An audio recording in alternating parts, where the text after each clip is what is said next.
Now let's look at this figure 23-7, and it deals with the outside lighting load. In accordance with the regulations of NEC 220.18, as well as NEC 230.42A1, and we're still dealing, see, with the lighting load, which is load number 1, but we're dealing with outside lights.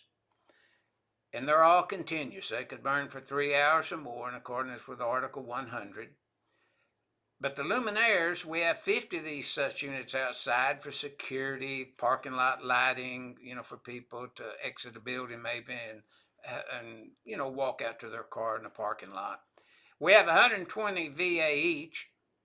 So the outside lighting, we'd go to 220.18B as in boy, 220.14L, and then of course to determine the load for the service, 230.42A1. Now dropping down to calculating outside lighting load, 220.14L, we have 50 times 120 VA, 6,000. 230.42A1, since this is a service load, we'll take the 6,000 VA times 125%, 7,500. It's a continuous load, operates for 3 hours or more.